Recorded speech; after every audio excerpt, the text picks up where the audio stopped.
ছোট গল্পের আসরের নিয়মিত আয়োজনে সবাইকে স্বাগতম জানাচ্ছি আমি মাহমুদ। মোহাম্মদ জাফর ইকবালের লেখা কিশোর উপন্যাস স্টেশন এর 3 পর্বের ধারাবাহিক সম্প্রচারের দ্বিতীয় পর্বটি আজকে আপনারা শুনতে যাচ্ছেন। প্রথম পর্বটি যদি শুনে না থাকেন, ডেসক্রিপশন বক্সে লিঙ্ক দেওয়া থাকবে, সেটা শুনে আসুন, তাহলে দ্বিতীয় পর্বটি অবশ্যই উপভোগ করতে পারবেন। তাহলে আর দেরি না করে শুরু করা যাক মোহাম্মদ জাফর ইকবালের লেখা কিশোর উপন্যাস স্টেশন এর দ্বিতীয় পর্বটি। সেদিন রাত্রে তারা অনেকক্ষণ চুপচাপ বসে রইল। কেউ কোনো কথা বলছে না, তবু সবারই মনে হচ্ছে প্ল্যাটফর্মের বেঞ্চে সবুজ পা দুলিয়ে বসে তাদের দিকে এক দৃষ্টে তাকিয়ে আছে। জালাল গোডাউনের পিছনে আবছা অন্ধকার জায়গাটায় নিঃশব্দে কিছুক্ষণ দাঁড়িয়ে থাকে। সে এখানে সবুজকে দেখেছিল। সবুজ এখানে এসেছিল কিছু একটা লুকিয়ে রাখতে। জালালকে দেখে তাই সবুজ এরকম চমকে উঠেছিল। শেষ পর্যন্ত এখানে লুকিয়ে রেখেছে কিনা কে জানে, কিন্তু জালাল তবুও একটু খুঁজে দেখতে চাইল। এখানে লুকিয়ে রাখার জায়গা খুব বেশি নেই। গোডাউনের পুরনো দেওয়ালের ক্ষয়ে যাওয়া ইটের কারণে মাঝে মাঝে কিছু ফাঁকফোকর তৈরি হয়েছে। এর ভিতরে ইচ্ছে করলে কিছু একটা লুকিয়ে রাখা যায়। সে খুঁটিয়ে খুঁটিয়ে ফাঁকফোকরগুলো দেখল, কোথাও কিচ্ছু নেই। শুধু একটা গর্তে খোঁচা দিতেই সেখান থেকে একটা গোবদা মাকড়সা বের হয়ে তিরতির করে ছুটে গেল। পুরো দেয়ালটা দেখে কিছু না পেয়ে সে যখন চলে যাচ্ছিল, তখন হঠাৎ করে একটা ইটের দিকে তার চোখ পড়ল। অন্য সবগুলো ইট রং ওঠা বিবর্ণ, শ্যাওলায় ঢাকা, তার মাঝে এই ইটটা একটু পরিষ্কার। জালাল কাছে গিয়ে ইটটাকে ভালো করে লক্ষ্য করে। মনে হয় এটাকে পরে এখানে ঢোকানো হয়েছে। সে ইটটা ধরে একটু টানাটানি করতেই সেটা ছুটে এলো। পেছনে দোমড়ানো মোচড়ানো একটা প্লাস্টিকের প্যাকেট। জালাল প্যাকেটটাকে টেনে আনে। এর ভেতরে খানিকটা সাদা পাউডার, ঠিক যেরকম সে ভেবেছিল। জালাল কিছুক্ষণ প্লাস্টিকের প্যাকেটটা হাতে নিয়ে এদিক সেদিক তাকালো। কেউ তাকে এখানে এটা হাতে দেখলে অনেক বড় বিপদ হয়ে যাবে, তাই সে প্যাকেটটাকে তাড়াতাড়ি শার্টের নিচে প্যান্টের ভাঁজে গুজে ফেলল। তারপর ইটটা আগের জায়গায় বসিয়ে গোডাউনের পিছনে নির্জন জায়গাটা থেকে বের হয়ে আসে। প্ল্যাটফর্মে তার মজিদের সাথে দেখা হলো। সে খুব মনোযোগ দিয়ে এক টুকরা আখ চিবাচ্ছিল। জালালকে দেখে বলল, খাবি? ঠিক কী কারণ জানা নেই, লাশ কাটা ঘরের ঘটনাটার পর থেকে সবাই তাকে একটু অন্য চোখে দেখে। জালাল অন্যমনস্কভাবে মাথা নেড়ে এগিয়ে যায়। একটু এগুতেই মায়ার সঙ্গে দেখা হলো। মায়া চোখ বড় বড় করে বলল, একটা স্যার আমারে 10 টাকা দিছে। সে উত্তেজিত ভঙ্গিতে তাকে নোটটা দেখালো। নোটটা 10 টাকার নয়, 5 টাকার। তারপরেও জালাল মায়াকে এটা শুদ্ধ করে দিতে ভুলে গেল। জালাল প্ল্যাটফর্মের একেবারে শেষ মাথায় গিয়ে রেলিংয়ে পা ঝুলিয়ে বসে। তার শার্টের নিচে প্যান্টের ভাঁজে সে যে প্লাস্টিকের প্যাকেটটা গুজে রেখেছে, সেখানে নিশ্চয়ই কয়েক লক্ষ টাকার হেরোইন। ব্যাপারটা চিন্তা করেই তার হাত পা ঠান্ডা হয়ে যায়। তার চারপাশে কত মানুষ হাঁটাহাঁটি করছে। কেউ একবারও নিশ্চয়ই অনুমানও করতে পারবে না যে তার মতো একজন মানুষের কাছে এরকম লক্ষ টাকার মূল্যবান একটা জিনিস থাকতে পারে। এটার জন্যই সবুজকে মরতে হয়েছে। তাই এটা শুধু যে দামি তা নয়, এটা মনে হয় একই সাথে খুব ভয়ঙ্কর একটা জিনিস। সে এটা নিয়ে এখন কি করবে? কাগজের মতন ফর্সা মানুষটার কাছে গিয়ে সে যদি বলে, আপনারা যে জিনিসটি খুঁজছেন সেটা আমার কাছে আছে, সেটা যদি আপনাদের দেই তাহলে আপনি কত টাকা দিবেন? জিনিসটার দাম যদি কয়েক লক্ষ টাকা হয়, তাহলে তারা তো চোখ বন্ধ করে তাকে কয়েক হাজার টাকা দিয়ে দিতে পারে। কতদিন থেকে সে টাকা জমানোর চেষ্টা করছে, একটু একটু করে সে টাকা জমাচ্ছে। এখন ইচ্ছে করলে একসাথে তার হাজার হাজার টাকা হয়ে যাবে। উত্তেজনায় জালালের হাত অল্প অল্প কাঁপতে থাকে। বেশ খানিকক্ষণ পর অনেক কষ্ট করে সে নিজেকে শান্ত করল। তারপর সে উঠে দাঁড়ালো। এক ব্যাগ হেরোইন নিয়ে সে কি করবে শেষ পর্যন্ত চিন্তা করে বের করেছে। সবুজের সাথে রেললাইন ধরে হেঁটে হেঁটে সে যে কালভার্টে গিয়েছিল, আজকে সে একা একা সেই কালভার্টের দিকে যেতে থাকে। সেদিন দুজন মিলে কথা বলতে বলতে গিয়েছিল। পথটাকে খুব বেশি দূর মনে হয়নি। আজকে মনে হলো জায়গাটা অনেক দূর। কালভার্টের উপরে দাঁড়িয়ে জালাল এদিক সেদিক তাকালো। আশেপাশে কেউ নেই, কেউ তাকে লক্ষ্য করছে না। তখন সে তার প্যান্টের ভাঁজে গুজে রাখা হেরোইনের প্যাকেটটা বের করলো। তারপর সেটা খুলে পুরো হেরোইনটুকু কালভার্টের নিচের ময়লা পানিতে ফেলে দিতে থাকে। বাতাসে হেরোইন উড়ে যায়, আশেপাশের মাটিতে ঘাসেও কিছু ছড়িয়ে পড়ে। জালালের নিজেরও বিশ্বাস হয় না সে এইরকম মূল্যবান একটা জিনিস নর্দমার পানির মাঝে ফেলে দিতে পারে। পুরো হেরোইনটা পানিতে ফেলে দেবার পর সে প্লাস্টিকের ব্যাগটাও পানিতে ছুঁড়ে দিল। যতক্ষণ না পর্যন্ত প্যাকেটটা ভাসতে ভাসতে অদৃশ্য হয়ে গেল, জালাল কালভার্ট থেকে নড়ল না। জালাল যখন প্ল্যাটফর্মে ফিরে এসেছে, তখন মজিদ একটা আমড়া খাচ্ছে। জালালকে দেখে বলল, এক কামড় খাবি? জালাল বলল, দে।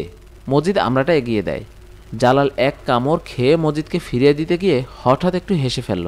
সে একটু আগেই একজন লক্ষপতি ছিল, এখন আবার সে হতদরিদ্র ছেলে। মজিদ জিজ্ঞেস করলো, হাসিস কেন? জালাল বলল, এমনি। এইভাবে একটা পাশে রেখে খবরের কাগজটা খোলে। কোনোদিন রাস্তাঘাটে কীরকম ট্রাফিক জ্যাম হবে আগে থেকে অনুমান করা যায় না। তাই যেখানে যেতে চায় একটু আগে না হয় একটু পরে পৌঁছায়। ট্রেন ধরতে হলে একটু পরে পৌঁছানোর কোনো উপায় নেই, তাই সে সাধারণত একটু আগেই পৌঁছে যায়। আজকেও সে একটু আগেই পৌঁছে গেছে। স্টেশনটা এখন মোটামুটি ফাঁকা, প্যাসেঞ্জাররা আসেনি। খবরের কাগজের হেডলাইনগুলো পড়া শেষ করার আগেই সে বাচ্চাদের কণ্ঠে আনন্দধ্বনি শুনতে পেল। ছোট বড় নানা বয়সী ছেলে এবং মেয়ে তার দিকে ছুটে আসছে। তাদের ময়লা কাপড়, খালি পা এবং নোংরা শরীর, কিন্তু মুখগুলো আনন্দে ঝলমল করছে। দুইটা কি আপা, দুইটা কি আপা বলে চিৎকার করতে করতে তারা ইভাকে ঘিরে ফেলল। ইভা হাসি হাসি মুখ করে বলল, কি খবর তোমাদের? সাথে সাথে সবার মুখ শক্ত হয়ে যায়। মায়া সবার আগে বলল, সবুজ ভাইরে মাইরে ফেলাইছে। অন্যরাও তখন সবুজকে মেরে ফেলার ঘটনাটা নিজের মতো করে বলতে থাকে। সবাই কথা বলছে, একজন থেকে আরেকজন বেশি উত্তেজিত। ইভা কাউকেই বাধা দিল না। সে স্থানীয় পত্রিকায় ঘটনাটার কথা পড়েছে, আর সাথে সাথে এই বাচ্চাগুলোর কথা মনে পড়েছে। ছোট বাচ্চাদের সাধারণত এরকম ভয়ানক ঘটনার মুখোমুখি হতে হয় না। মাঝখানে বড়রা থাকে, তারা ছোটদের আড়াল করে রাখে, কিন্তু এই বাচ্চাদেরকে আড়াল করে রাখার কেউ নেই। ইভা অবশ্যই বেশ অবাক হয়ে আবিষ্কার করলো বাচ্চাগুলো নিজেরাই বেশ সামলে উঠেছে। পথে ঘাটে থাকতে হয় বলে এই বাচ্চাগুলো মনে হয় অনেক তাড়াতাড়ি বড় হয়ে যায়। সবুজের গল্প শেষ হতে অনেকক্ষণ সময় লাগলো, কারণ সবারই কিছু না কিছু বলার ছিল। আর যতক্ষণ পর্যন্ত না দুইটা কি আপা পুরোটুকু শুনে মাথা না নাড়ছে, ততক্ষণ পর্যন্ত তারা বলেই গেছে। ইভা যে তাদের সবার কথা বুঝেছে তা নয়, বাচ্চাগুলো প্রাণপণে শুদ্ধ ভাষায় কথা বলার চেষ্টা করেছে, তার কারণে কথাগুলো আরও দুর্বোধ্য হয়ে গেছে। সরাসরি নিজের মতো করে কথা বললে মনে হয় বোঝা সহজ হতো। ইভা অবশ্যই ঘটনার খুঁটিনাটি থেকে বাচ্চাগুলোর মুখের ভাবভঙ্গি, চকচকে চোখ, কথা বলার আগ্রহ, এগুলোতেই বেশি নজর দিচ্ছিল। তবে যখন লাশ কাটা ঘরের সামনে কাগজের মতো ফর্সা মানুষটার সাথে জালালের কথাবার্তা এবং কুক্কু নামের তেজস্বী কুকুরের বিশাল বীরত্বের কাহিনী শুনতে পেল, তখন হঠাৎ করেই সে গল্পের বিষয়বস্তুতে আগ্রহী হয়ে উঠল। ইভা ভুরু কুচকে জিজ্ঞেস করলো, মানুষ দুজন এসে তোমাদের কি জিজ্ঞেস করেছে? মজিদ বলল, জিজ্ঞাইছে আমাকে কাছে সবুজ ভাই হেরোইনের প্যাকেট দিছে কিনা। জেবা মাথা নেড়ে বলল, না না, হেরোইন কয় নাই, কইছে প্লাস্টিকের ব্যাগে সাদা পাউডার। অন্যরা মাথা নেড়ে জেবাকে সমর্থন করলো, বলল, সাদা পাউডার, সাদা পাউডার। তোমরা হিরোইন চিনো না? দেখি না একা, কিন্তু হিরোইন খোর চিনি, হেরা খুবই ডরের, দেখতে এই রকম। বলে জেবা হিরোইন খোরের চেহারা কেমন হয় সেটা দেখালো। জিভ বের হয়ে এসেছে, চোখ ঢুলুঢুলু, দুই হাত বুকের কাছে ঝুলে আছে। জেবার অভিনয় নিশ্চয়ই নিখুঁত হয়েছে, কারণ সবাই আনন্দে হিহি করে হাসলো এবং সবাই তখন হিরোইনখোর সেজে অভিনয় করতে লাগলো। একজন আরেকজনকে দেখে তখন হেসে গড়াগড়ি খেতে থাকে। শুধুমাত্র এই বাচ্চাগুলোর পক্ষেই মনে হয় এত অল্পে এত আনন্দ পাওয়া সম্ভব। ইভা তখন জালালের সাথে কাগজের মতো ফর্সা মানুষের ঘটনাটা আরও একবার শুনল এবং তাদের মাঝে জালালকে ইভা জানতে চাইল। জালাল তখন সেখানে ছিল না, তাই সাথে সাথে কয়েকজন জালালকে খুঁজে আনতে চলে গেল। জালাল তার ভেজাল মিনারেল ওয়াটার বিক্রি করছিল। যখন খবর পেল দুইটা কি আপা তাকে দেখতে চাইছে, তখনই সে হাজির হয়ে যায়। ইভা জিজ্ঞেস করলো, তুমি জালাল? যে। জালাল মাথা নাড়ে। তোমার কুক্কু নামে একটা তেজি কুকুর আছে? জালাল দাঁত বের করে হাসলো, বলল, যে কুকুর তেজ খুব বেশি। ইভা বলল, সেটা ঠিক আছে, কিন্তু সবসময় তো তোমাকে বাঁচানোর জন্য কুক্কু তোমার সাথে থাকবে না, তাই খুব সাবধান। জালাল বলল, যে আপা, আমি সাবধান থাকি, ভুলেও কখনো ওরকম মানুষের ধারে কাছে যাবে না। জালাল মাথা নাড়ল, বলল, যাই না। তোমাদের বন্ধু সবুজ গিয়েছিল বলে তার কি অবস্থা হয়েছে দেখেছ? যে আপা। ইভা বলল, গুড। তারপর সবার দিকে তাকিয়ে বলল, এবার একজন একজন করে এসো, তোমাদের 2 টাকা করে দেই। বাচ্চাগুলোর মুখে হাসি ফুটে ওঠে। প্রথম ঘাড় বাঁকা করে বুকের কাছে হাত এনে কাতর ভঙ্গিতে সবাই তার কাছে ভিক্ষা চাইত। এখন তার সাথে সবার পরিচয় হয়েছে, ঘনিষ্ঠতা হয়েছে। এখন আর কেউ তার কাছে কিছু চায় না। আগে সম্পর্ক ছিল বড়লোক মহিলা আর গরিব ছেলে মেয়ের সম্পর্ক। এখন সম্পর্কটা অনেকটা পরিচিত বন্ধুর মতো। বন্ধুর কাছে তো আর টাকা চাওয়া যায় না। ইভা দেখেছে এখন তারা কাড়াকাড়ি করে টাকা নেয় না। নেওয়ার সময় তাদের মুখে একটু লাজুক লাজুক ভাব চলে আসে। এমনকি একজনকে যদি ভুল করে সে দিতে ভুলেও যায়, সে নিজে কখনো কিচ্ছু বলে না। অন্যরা ইভাকে মনে করিয়ে দেয়। সবাইকে দেওয়া শেষ হবার পর ইভা জালালকে ডাকলো, বলল, জালাল, আমাকে 1 বোতল মিনারেল ওয়াটার দাও দেখি। জালাল কেমন যেন থতমতো খেয়ে যায়। আমতা আমতা করে বলে, মিনারেল ওয়াটার? হ্যাঁ আপা, আপনারে এনে দেই। কেন এনে দিতে হবে কেন? তোমার হাতের বোতলগুলো দোষ করলো কি? জালাল কোনো উত্তর না দিয়ে ছুটে চলে গেল। কয়েক মিনিটের মাঝেই দোকান থেকে সত্যিকারের একটা বোতল এনে ইভার হাতে দিল। ইভা পানির বোতলটা হাতে নিয়ে একটু অবাক হয়ে বলল, তোমার হাতেরগুলোর সাথে এটার পার্থক্য কি? জালাল কোনো কথা না বলে মাথা নিচু করে দাঁড়িয়ে রইল। জেবা দাঁত বের করে হেসে বলল, আফা, ওর হাতেরগুলান ভুয়া, ভেতরে কলের পানি। জালাল চোখ পাকিয়ে জেবার দিকে তাকালো, কিন্তু জেবা সেটাকে পাত্তা দিল না। বলল, হ্যাঁ শহর থেকে এই ভুয়া পানি আনে। ইভা হাসি হাসি মুখে জালালের দিকে তাকালো। সত্যি? জালাল কোনো কথা না বলে মাথা নিচু করে কয়েক সেকেন্ড দাঁড়িয়ে রইল। তারপর মাথা তুলে বলল, আপনারে কোনো দিন আমি ভেজাল পানি দিব না আপা। ঠিক আছে, থ্যাংক ইউ। কাউকেই না দিলে আরও ভালো। ঠিক তখন দূরে ট্রেনের হুইসেল শোনা গেল এবং সাথে সাথে বাচ্চাদের মাঝে একটা উত্তেজনা ছড়িয়ে পড়ে। তারা প্ল্যাটফর্মের নানা জায়গায় দাঁড়িয়ে ট্রেনটা থামা মাত্র সেটাতে ওঠার প্রস্তুতি নিতে থাকে। দেখতে দেখতে বিশাল ট্রেনটা প্ল্যাটফর্ম কাঁপিয়ে স্টেশনে ঢুকে গেল। ট্রেনটার গতি কমতে শুরু করেছে। বাচ্চাগুলো নিজেদের জায়গা ভাগাভাগি করে দাঁড়িয়ে আছে। ইভা হঠাৎ লক্ষ্য করল মায়ার সাথে একটা ছেলের কি নিয়ে ঝগড়া লেগে আছে, এবং কিছু বোঝার আগেই ছেলেটা ধাক্কা দিয়ে মায়াকে চলন্ত ট্রেনের নিচে ফেলে দিল। ঘটনাটা এত তাড়াতাড়ি ঘটেছে যে মায়া চিৎকার করার সময় পর্যন্ত পেল না। দুই হাতে মুখ ঢেকে সে বসে পড়ে। তার চোখ খোলার সাহস হয় না। মানুষজনের উত্তেজিত কথাবার্তা শুনে কয়েক সেকেন্ড পর চোখ খুলে সে দেখল জালাল লাফ দিয়ে প্ল্যাটফর্মে শুয়ে মায়াকে ধরে ফেলেছে এবং চিৎকার করে কিছু একটা বলছে। ট্রেনের শব্দের জন্য কিচ্ছু শোনা যাচ্ছে না। জালাল ভয়ানক বিপজ্জনক ভঙ্গিতে শুয়ে আছে। তার ঠিক মাথার উপর দিয়ে ট্রেনের পাদানিগুলো প্রায় ছুঁয়ে ছুঁয়ে যাচ্ছে। একটুখানি 19-20 হলেই জালালের মাথা গুঁড়ো হয়ে যাবে। ইভা ছুটে গেল এবং নিচের দৃশ্য দেখে তার রক্ত জমে গেল। রেল লাইনের উপর দিয়ে ট্রেনের ধাতব চাকাগুলো বিকট শব্দ করতে করতে যাচ্ছে এবং তার 1 ইঞ্চিরও কাছে মায়া ঝুলে আছে। জালাল তাকে শক্ত করে ধরে রেখেছে। একটু নড়লেই মুহূর্তের মাঝে বাচ্চা মেয়েটি ট্রেনের চাকার নিচে ছিন্নভিন্ন হয়ে যাবে। ট্রেন থামছে, কেন আরও তাড়াতাড়ি থামছে না ভেবে সে অস্থির হয়ে যায়। যতক্ষণ পুরোপুরি না থামছে জালাল কি মায়াকে ধরে রাখতে পারবে?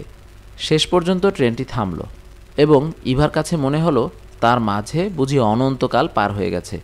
ইভার পাশাপাশি আরও অনেকে উবু হয়ে দৃশ্যটা দেখছিল। ট্রেনটা থামার পর সবাই মিলে মায়াকে ট্রেনের উপরে তুলে আনে। জালাল এদিক সেদিক ছড়িয়ে ছিটিয়ে পড়া তার ভুয়া পানির বোতলগুলো উদ্ধার করে হাতে নিয়ে যে ছেলেটি ধাক্কা দিয়ে মায়াকে ট্রেনের নিচে ফেলে দিয়েছে তাকে খুঁজতে থাকে। বেশি খুঁজতে হলো না। ছেলেটি কাছাকাছি অপরাধীর মতো দাঁড়িয়েছিল। কোনো কিছু নিয়ে গোলমাল হলে একজন আরেকজনকে ধাক্কা দেওয়া এমন বিচিত্র কোনো বিষয় না, কিন্তু মায়া যে ধাক্কা খেয়ে একেবারে ট্রেনের নিচে পড়ে যাবে সেটা সে নিজেও বুঝতে পারেনি। জালাল এবারে সেই ছেলেটার উপরে ঝাঁপিয়ে পড়ল এবং মুহূর্তের মাঝে তুলকালাম কাণ্ড শুরু হয়ে গেল। ছেলেটাকে নিচে ফেলে জালাল তার বুকের উপর বসে হাত মুঠি করে মুখের মাঝে মারে। চিৎকার করে তার চুলগুলো ধরে হিংস্র ভঙ্গিতে ছেলেটার মাথা মাটিতে ঠুকতে থাকে। একজন যে আরেকজনকে এরকম নির্দয়ের মতো মারতে পারে ইভা নিজের চোখে না দেখলে বিশ্বাস করতে পারত না। ইভা ছুটে গিয়ে কোনো মতো জালালকে টেনে সরিয়ে আনে। জালাল রাগে ফোঁসফোঁস করতে করতে বলে, এই হারামজাদা সবসময় এরকম করে, আরেকদিন এরকম করে ধাক্কা দিছিল। ইভা জালালের মাথায় হাত বুলিয়ে বলে, ব্যাস অনেক হয়েছে, ছেড়ে দাও। তুমি এইমাত্র এই মেয়েটার জীবন বাঁচিয়েছ। তুমি না থাকলে মেয়েটা মরে যেত। আমরা সারা জীবনেও কারো জীবন বাঁচাতে পারি না। তুমি এতটুকুন ছেলে হয়ে আরেকজনের জীবন বাঁচিয়েছ। তোমার রাগ করা মানায় না। জালালের রাগ একটু কমে আসে। মায়া কাছে দাঁড়িয়েছিল, সে এখনও ফুপিয়ে ফুপিয়ে কাঁদছে। ইভা তাকে ডেকে এনে জড়িয়ে ধরে বলল, কাঁদে না বোকা মেয়ে, খুব বাঁচা বেঁচে গিয়েছ। তোমার মতো লাকি মেয়ে আমি জীবনে দেখিনি। আশেপাশে যাত্রীরা নানান ধরনের মন্তব্য করতে থাকে, কিন্তু বাচ্চাগুলোর সেগুলো নিয়ে কোনো মাথা ব্যথা দেখা গেল না। তারা আবার নিজেদের কাজে ব্যস্ত হয়ে গেল। মায়াকে কিছুক্ষণের মাঝেই দয়ালু টাইপের প্যাসেঞ্জারদের পিছনে ভাত খাওয়ার টাকার জন্য ছুটতে দেখা গেল। জালাল তার ভুয়া মিনারেল ওয়াটার বিক্রি করতে শুরু করে দিল। দেখে বোঝাই যায় না কয়েক মুহূর্ত আগে এত বড় একটা ঘটনা ঘটেছে। ইভা অবাক হয়ে ভাবে, না জানি প্রতিদিন কতবার এরা মৃত্যুর এত কাছাকাছি থেকে ফিরে আসে। ট্রেন ঢাকা পৌঁছালো সন্ধ্যার একটু পর। ইভা বাসায় পৌঁছাতে পৌঁছাতে রাত 8টা হয়ে যায়। বাসায় গিয়ে দেখে তার ভাই এবং ভাবি তাদের বাচ্চা দুটোকে নিয়ে এসেছে। ইভাকে দেখে সবাই খুব খুশি হয়ে উঠল। ভাবি বলল, ভালোই হলো তোমার সঙ্গে দেখা। আমি খবর পাই তুমি প্রতি সপ্তাহে আসো, কিন্তু দেখা হয় না। ইভা বলল, কেমন করে দেখা হবে, সবাই এত ব্যস্ত। ভাবি মাথা নাড়ল। তোমার এনার্জি আছে, আমি হলে কিছুতেই পারতাম না। প্রতি সপ্তাহে এরকম ট্রেন জার্নি, বাবারে বাবা। ইভা হাসলো। আমার সময় কেটে যায়। ট্রেন জার্নির কারণে বই পড়া হচ্ছে। অনেক দিন থেকে পড়ব বলে যে বইগুলো জমা করে রেখেছিলাম, এই ধাক্কায় সব পড়া হয়ে যাচ্ছে। ভাবির বাচ্চা দুজন এই সময় ছুটে এলো। বড়টি ছেলে, বয়স 13 মাত্র টিনেজার হয়েছে, কিন্তু চেহারায় ভাবভঙ্গিতে এখনও তার ছাপ পড়েনি। ছোটজন মেয়ে, বয়স 8। ছেলেটি বলল, ফুপ্পি তুমি আমার বার্থডেতে আসোনি। ইংরেজি মিডিয়াম পড়ে, তাই বাংলা উচ্চারণে একটা ইংরেজি ভাব। ইভা মুখে অপরাধের ভাব করে বলল, আই এম সরি, তোমরা সব প্ল্যান করে উইকডেতে জন্ম নিচ্ছ, আমি কেমন করে আসব? এর পরের বার উইকেন্ডে জন্ম নিবে, আমি উইকেন্ডে ঢাকা থাকি। ছেলেটি হাসলো, ইংরেজি বলল, যা মজা হয়েছিল, একটা নতুন গেম বের হয়েছে, নেট ব্যবহার করলে খেলা যায়, আমরা সেটা দিয়ে খেলেছি। মেয়েটি আদুরে গলায় বলল, আমাকে নেয়নি, তোকে কেমন করে নিব, তুই কি খেলতে পারিস? ইভা জিজ্ঞেস করল, অনেক গিফট পেয়েছো? ছেলেটি মাথা নাড়ল, হ্যাঁ ফুপ্পি, অনেক। একটা MP3 প্লেয়ার দিয়েছে, আমার ফ্রেন্ডরা যা কিউট। ইভা বলল, আমার কাছ থেকে তোমার একটা গিফট পাওনা থাকলো, বলো কি চাও? ছেলেটি হাসি মুখে বলল, থ্যাঙ্কস পুপ্পি, তোমার যেটা ইচ্ছা দিও। বই? ছেলেটার খুব পছন্দ হলো না, কিন্তু সেটা প্রকাশ করলো না। বলল, হ্যাঁ অফকোর্স বই দিতে পারো। ইংরেজিতে যোগ করলো, বই আমার খুব পছন্দ। মেয়েটা বলল, আমার বই ভালো লাগে না। ইভা বলল, তুমি আর একটু বড় হও, তখন তোমারও বই ভালো লাগবে। ছেলেটা হঠাৎ ইভার একটু কাছে এগিয়ে এসে ইংরেজিতে বলল, ফুপ্পি তুমি আমার একটা উপকার করতে পারবে? কি উপকার? তুমি আম্মুকে একটা জিনিস বোঝাতে পারবে। কি জিনিস? আমাদের পুরো ক্লাস একটা ট্রিপে যাচ্ছে, কিন্তু আম্মু আমাকে যেতে দিতে চায় না। কেন?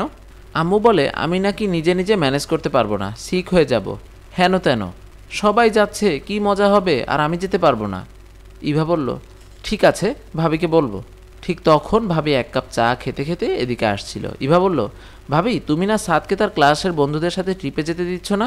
কেমন করে দিব? এখনও তুলে না দিলে খেতে পারে না, ট্রিপে গিয়ে নিজে নিজে কেমন করে ম্যানেজ করবে? পারবে ভাবি, পারবে। যখন নিজের উপর পড়বে তখন নিজেই ম্যানেজ করতে পারবে। ভাবি দুশ্চিন্তা মুখে মাথা নাড়ল, বলল, জানি না বাপু, টিভি খুললেই দেখি কিছু না কিছু হচ্ছে, এই অ্যাক্সিডেন্ট ওই অ্যাক্সিডেন্ট, ভয় লাগে। কখন যে কি হয় শান্তিতে ঘুমাতে পারি না। এত ভয় পেলে হবে না, টিভিতে তো আর ভালো জিনিসগুলো দেখায় না, খালি খারাপগুলো দেখায়। তাছাড়া লেখাপড়া নিয়েও তো ঝামেলা। ম্যাথের খুব ভালো একটা টিউটর পেয়েছি, ঝুম্পা মিস, খুব রাশ, একদিন অ্যাবসেন্ট থাকলে রাগ করে। ইভা কিছু বলল না, এই বিষয়গুলো সে বুঝতে পারে না। একজন একটা স্কুলে পড়লেও কেন আলাদা কোচিং করতে হবে? ভাবি চায়ে চুমুক দিয়ে বলল, একটা গাড়ি একটা ড্রাইভার চরকির মতো দৌড়াচ্ছে, স্কুলে নিয়ে যাও, স্কুল থেকে আনো, কোচিংয়ে নিয়ে যাও, সেখান থেকে অন্য কোচিংয়ে নিয়ে যাও, তোমার ভাইয়ের অফিস, গ্রোসারি, অন্য কিছু করার সময় কোথায় বলো? ইভা এবারেও কিছু বলল না। সংসারের ঝামেলার কথা ভাবির প্রিয় বিষয়। ভাবি একবার বলতে শুরু করলে সহজে থামতে পারে না। ভাবি বলেই যেতে থাকে। ইভা শুনতে শুনতে একটু অন্যমনস্ক হয়ে যায়। সে একবার সাদ আর একবার মেহরিনের দিকে তাকালো। কয়েক ঘন্টা আগেই স্টেশনে এদের থেকেও ছোট ছোট বাচ্চাদের দেখে এসেছে। তাদের নিয়ে দুশ্চিন্তা করার কিচ্ছু নেই। কি অবলীলায় কি বিচিত্র একটা জীবন কাটিয়ে দিচ্ছে, আর তার ভাইয়ের ছেলেমেয়েরা কি বিচিত্র আরেকটা জীবনের ভেতর দিয়ে বড় হচ্ছে। সাদ আর মাহরিনকে যদি একদিন জালাল আর মায়ার সাথে বসিয়ে দেওয়া হয়, তাহলে কি তারা নিজেদের ভেতর কথা বলার কোনো কিছু একটা খুঁজে পাবে? মনে হয় না। প্রায় একই বয়সের বাচ্চা, কিন্তু তাদের জীবনের মাঝে এতটুকু মিল নেই। জালাল ঘুম থেকে উঠে একটা খাম্বায় হেলান দিয়ে চুপচাপ বসে রইল। গতরাতে সে তার মাকে স্বপ্নে দেখেছে। মা প্ল্যাটফর্মের কাছে দাঁড়িয়েছিল। ঝিকঝিক শব্দ করে ট্রেন আসছে। তখন জালাল বলল, মা এত কাছে খাড়াইও না, দূরে থাকো। মা বলল, কেন দূরে খাড়াইতে হবি কেন? জালাল বলল, অ্যাক্সিডেন্ট হতে পারে। মা তখন দূরে সরে যেতে চাচ্ছিল। ঠিক তখন কোথা থেকে কাগজের মতো সাদা কয়েকজন মানুষ এসে মাকে ধরে রাখলো। ট্রেনটা যখন খুব কাছাকাছি এসেছে, তখন তারা ধাক্কা দিয়ে মাকে ট্রেনের নিচে ফেলে দিল। চোখের নিচে ট্রেনের চাকায় মা কেটে কুটে খণ্ডবিখণ্ড হয়ে গেল। জালাল মা মা চিৎকার করে ঘুম থেকে জেগে উঠেছে। তারপর অনেকক্ষণ ঘুমাতে পারেনি। কি ভয়ঙ্কর একটা স্বপ্ন। সকালবেলা ঘুম থেকে ওঠার পর জালালের স্বপ্নটার কথা মনে পড়ে, মনটা আবার খারাপ হয়ে যায়। কতদিন সে তার মাকে দেখেনি। শেষ পর্যন্ত যখন দেখল, তখন এরকম একটা স্বপ্ন দেখল। পুরো স্বপ্নটা মনে হচ্ছে একেবারে সত্যি। জালালকে চুপচাপ বসে থাকতে দেখে জেবা জিজ্ঞেস করলো, এই জালালিয়া, কি হয়েছে তোর? জালাল বলল, রাত্রে খুব খারাপ একটা স্বপ্ন দেখেছি। জেবার মনে হয় একটু কৌতূহল হলো। সে স্বপ্ন, জিন, পরী, ভূত, পীর, ফকির, তাবিজ এইসব খুব পছন্দ করে। জালালের সামনে বসে জিজ্ঞেস করলো, কি স্বপ্নে দেখছস? জালাল তখন জেবাকে পুরো স্বপ্নটা বলল। শুনে জেবার মুখটা একটু গম্ভীর হয়ে গেল। সে মাথা নেড়ে বলল, স্বপ্নটা খারাপ, তোর একটা সৎকা দেওয়ান দরকার। সৎকা? হয়। তাই আরও একটা কথা আছে। কি কথা? স্বপ্নে যদি কেউরে মরতে দেখোস, তাহলে তার আয়ু বাড়ে। মনে লয় তোর মায়ের আয়ু বাড়ছে। জেবা তখন এর আগে কাকে কাকে স্বপ্নে মরতে দেখেছে এবং তাদের সবাই কেমন হাট্টা কাট্টা জোয়ান হয়ে বেঁচে আছে, জালালকে তার একটা লম্বা তালিকা শোনালো।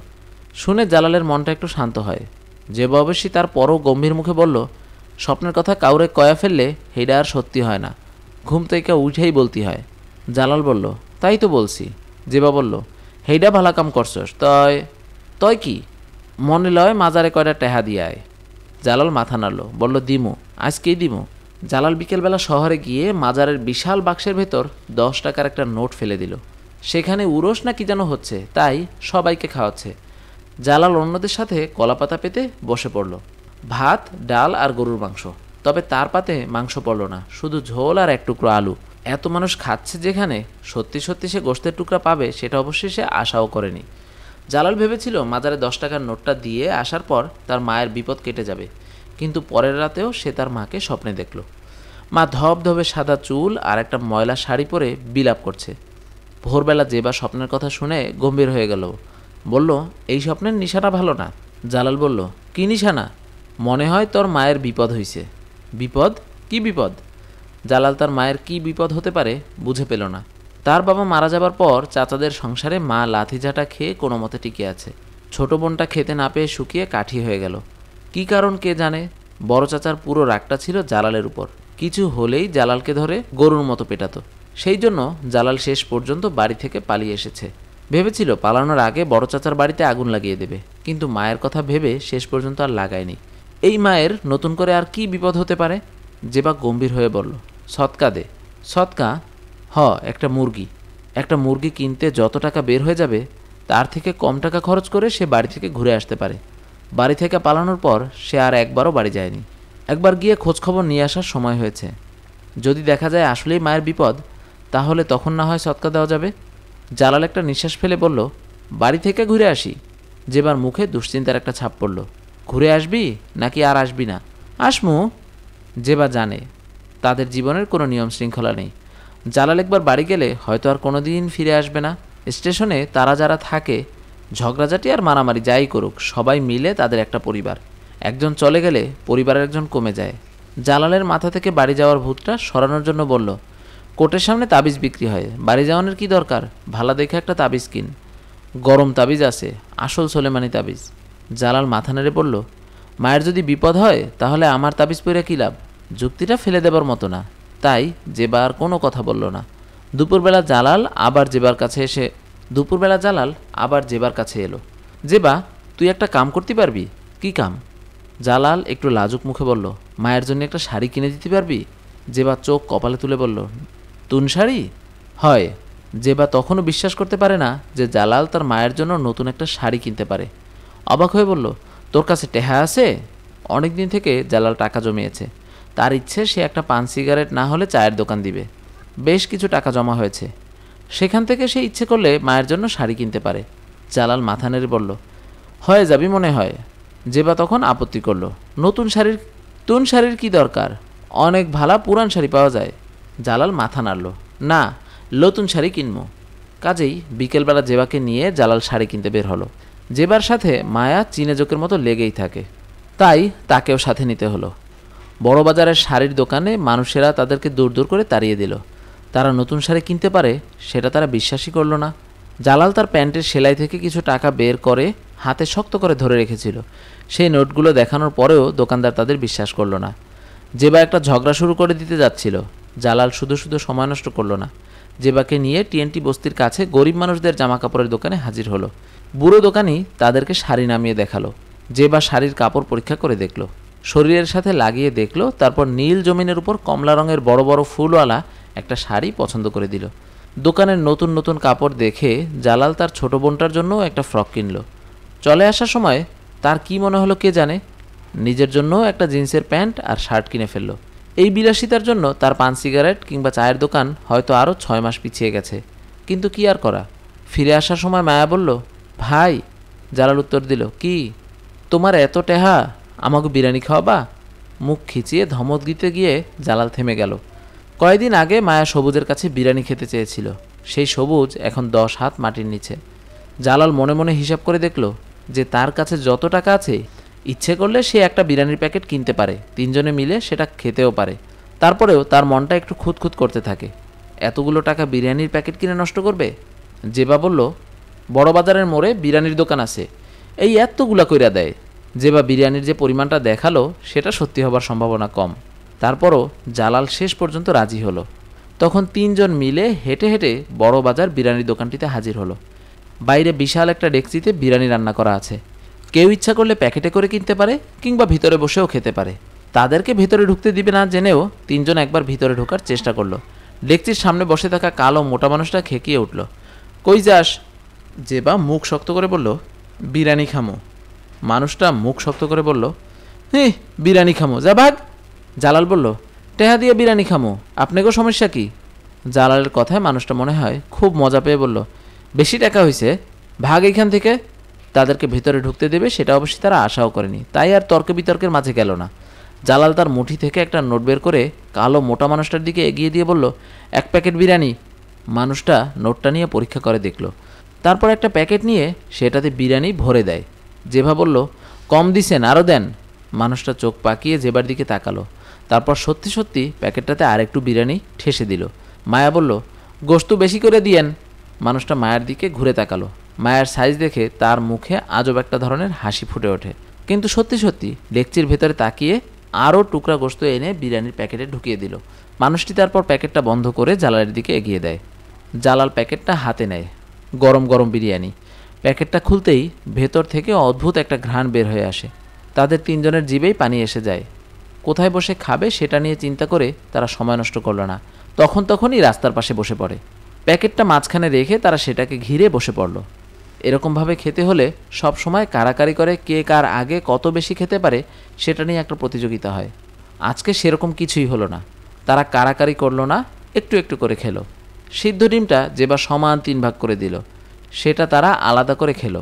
গোশতের টুকরোগুলো অনেকক্ষণ ধরে চিবালো, হাড়ের টুকরাগুলো চুষে চুষে খেলো। প্যাকেটটার শেষ ভাতটাও তারা ঝেড়ে পুছে খেয়ে শেষ করলো। মায়া হাত চাটতে চাটতে বলল, আমি যখন বড় হমো তখন প্রত্যেক দিন বিরিয়ানি খামো। সে বড় হলে কেন তার প্রত্যেক দিন বিরিয়ানি খাওয়ার মতো ক্ষমতাটা হবে সেটা নিয়ে কেউ প্রশ্ন করল না।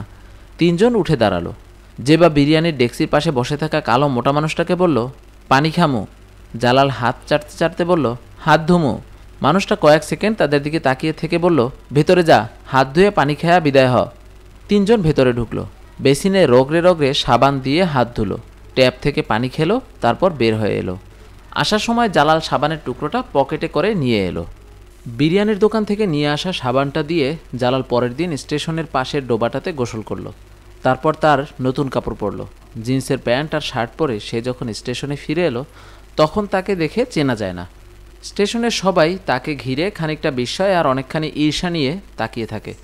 জালালের একটু লজ্জা লজ্জা করছিল, কৈফিয়ত দেওয়ার মতো করে বলল, বাড়ি যামু তো, হেল লাগে কিনছি। জেবা সবাইকে জানালো, জালাল্লা খালি নিজের কাপড় কিনে নাই, হ্যার মায়ের লাগেও শাড়ি কিনছে। মায়া বলল, তার বইনের জামাও কিনছে। জালাল ভয়ে ভয়ে ছিল জেবা আর মায়া তার বিরিয়ানি খাওয়ানোর কথাটাও সবাইকে বলে দিবে কিনা, তাহলে অন্যেরা হই হই করতে থাকবে। জেবা আর মায়ার বুদ্ধি আছে, তারা বিরিয়ানি খাওয়া নিয়ে কিছুই বলল না। জেবা বলল, হ্যার মায়ের শাড়িটা আমি কিনে দিছি। মায়া মাথা নাড়ল, অনেক সুন্দর। জালালকে তখন শাড়িটা দেখাতে হলো, আর সবাই তখন মাথা নেড়ে স্বীকার করলো যে শাড়িটা আসলে খুবই সুন্দর। জয়ন্তিকার প্যাসেঞ্জারদের কাছে যখন সবাই ছোটাছুটি করছে তখন জালাল ট্রেনের ছাদে গিয়ে উঠল।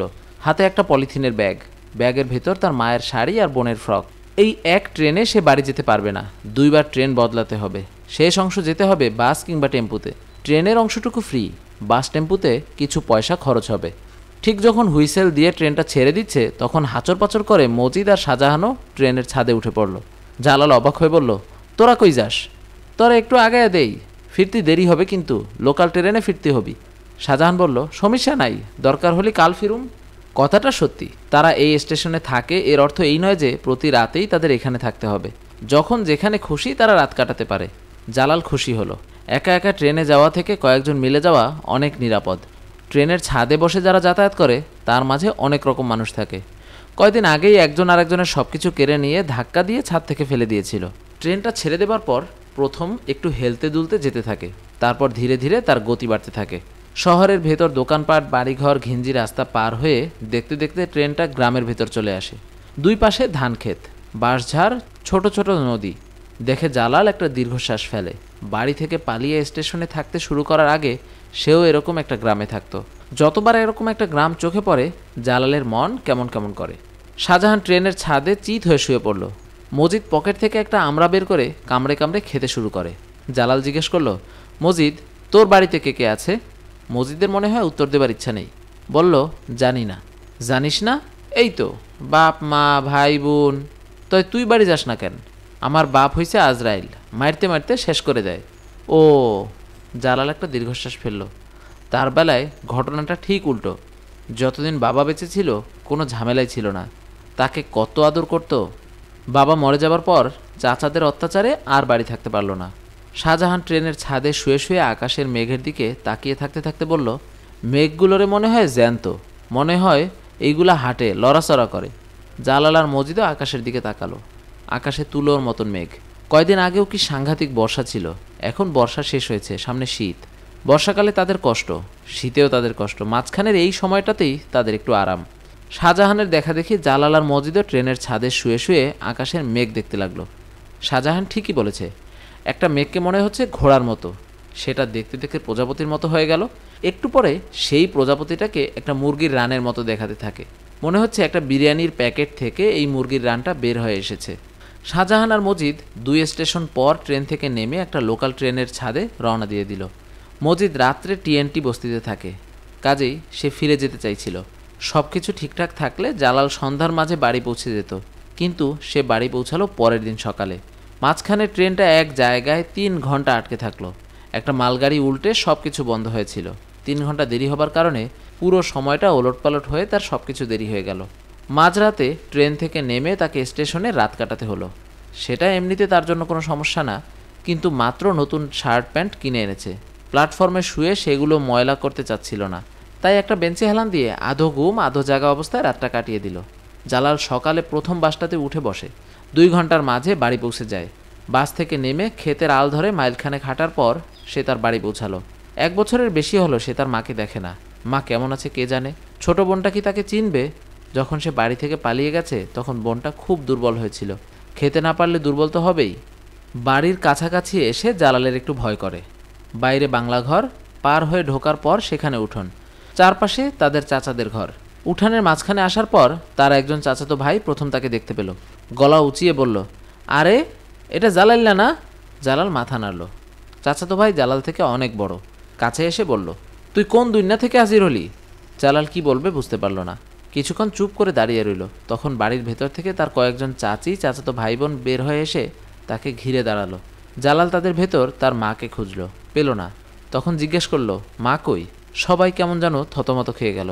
বড় চাচি বলল, তোর বোন যখন মরল। জালালের মাথাটা কেমন যেন চক্কর দিয়ে ওঠে। তার বোন মরে গেছে? যার জন্য একটা লাল টুকটুকে ফ্রক কিনে এনেছে সে মরে গেছে? জালাল ফ্যাল ফ্যাল করে তাকিয়ে থাকে। হঠাৎ করে জালাল কোনো কথা আলাদা করে শুনতে পায় না। একসাথে সবাই কথা বলছে। তার বোনটা কেমন করে মারা গেছে সবাই সেটা বলছে, কিন্তু কিছুই জালালের মাথায় ঢুকছে না।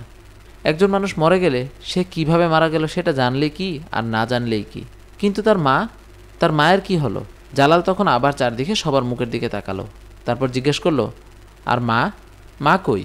সবাই হঠাৎ করে চুপ হয়ে যায়। বড় চাচি বলল, তোর বোনটা যখন মরল তখন তোর মা খালি কান্দে। এইটুকুন বলে বড় চাচি থেমে যায়। মনে হয় কি বলবে বুঝতে পারে না।